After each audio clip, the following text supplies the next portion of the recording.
अपने युद्ध जीते थे और क्या थी इनके जीवन की संपूर्ण कहानी। चलिए अब करते हैं ज्ञान की बात। वीडियो में आगे बढ़ने से पहले हमारे चैनल को सब्सक्राइब अवश्य करें और बेल आइकन जरूर दबाएं। साथ ही कमेंट बॉक्स में जय वानराज केसरी अवश्य लिखें। हिंदू पौराणिक कथाओं में कलयुग के जीवित देवता के रूप में हनुमान जी को माना जाता है और पूजा भी जाता है। लेकिन क्या आपने कभी हनुमान जी के पिता वानराज केसरी की कहानी के बारे में सुना है? दरअसल वानराज केसरी को कपि देश का राजा यानी कि कपिराज कहा जाता है। पौराणिक ग्रंथों में वानरों में ब्राह्मणों की कपि नाम की एक जाति हुआ करती थी और बृहस्पति के पुत्र स्वयं वानराज केसरी माने जाते हैं। कहते हैं इस कपि क्षेत्र के राजा वानराज केसरी थे। वानराज केसरी के जीवन के बारे में और उनके जन्म के बारे की बात जाए तो हनुमान जी के पिता राजा केसरी की संपूर्ण कहानी जगमोहन जी की रामायण में बताई गई है। जगमोहन रामायण के 12वें अध्याय के पेज नंबर 375 और दक्षिणी भारत की रामायण और मांडवी रामायण की कथा के अनुसार वानराज केसरी का जन्म राजा दशरथ के गर्भ से हुआ था। दरअसल राजा केसरी के जन्म के बारे में कई कथाएं प्रचलित है। एक कथा के अनुसार एक दिन जब महाराज दशरथ शिकार करने के लिए वन गए तब उन्हें देर तक शिकार नहीं मिला। ऐसे में वह थक गए, उन्हें प्यास लगी। वह पानी पीने के लिए एक तालाब के पास पहुंचे जिसका नाम पप्पा सरोवर था, जो कि इंद्रलोक की अप्सराओं के स्नान के लिए बनाया गया था। इस पप्पा सरोवर की देखरेख श्रृंगी ऋषि किया करते थे। उन्होंने सरोवर के संरक्षण के लिए अपने शक्तियों से कुछ ऐसा कर रखा हुआ था कि अगर कोई भी पुरुष इसमें नहाए या इसका पानी पिए तो वह तुरंत ही स्त्री में बदल जाएगा।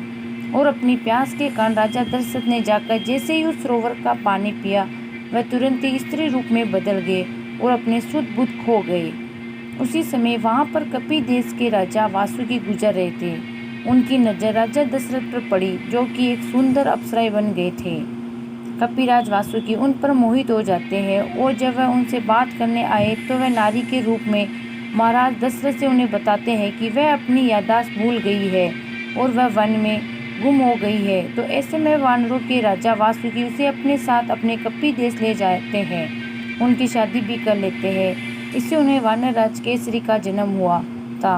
वही एक दूसरी कथा के अनुसार वाल्मीकि रामायण में बताया गया है कि हनुमान जी के पिता वानराज केसरी थे, जो खुद भगवान बृहस्पति के पुत्र थे, जिनका विवाह स्वर्ण की एक अप्सरा अंजनी के साथ हुआ था। दरअसल हनुमान जी की माता अंजनी स्वर्ण की एक अप्सरा थी, जिन्होंने श्राप के कारण वानर स्त्री के रूप में धरती पर जन्म लिया था। और वानर राजा केसरी और माता अंजनी के संग संग से ही हनुमान जी का जन्म हुआ।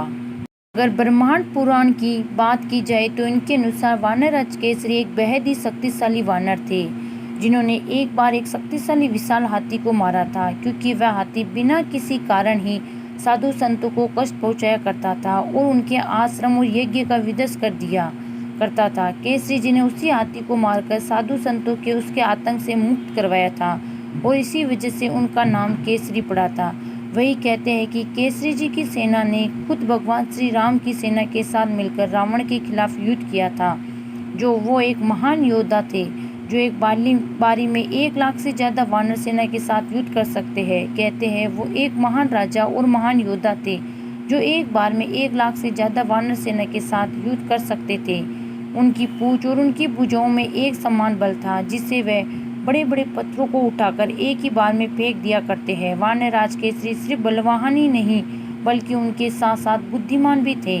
इनके पास वानरों की एक बड़ी विशाल सेना थी और वो सेना का खुद नेतृत्व किया करते थे। वही वानराज केसरी का नाम रामायण काल के सबसे शक्तिशाली वानरों में लिया जाता है। त्रेता युग के सर्वश्रेष्ठ वानरों के रूप में भी इन्हें जाना जाता है। कहते हैं कि केसकिंगा के राजा बाली और यहाँ तक कि राजा सुग्रीव भी स्वयं इनकी प्रशंसा करते थे और इनकी इज्जत किया करते थे। ये कहना उचित नहीं होगा कि वानराज श्री हनुमान जी से अधिक शक्तिशाली थे, लेकिन हाँ, ये जरूर कहा जा सकता है कि वह अपने पुत्र के समान ही शक्तिशाली थे। वैसे आपको क्या मानना है कमेंट बॉक्स में हमें अवश्य बताएं। अगर आपको वीडियो अच्छी लगी हो तो लाइक कीजिए और चैनल को सब्सक्राइब अवश्य कीजिए।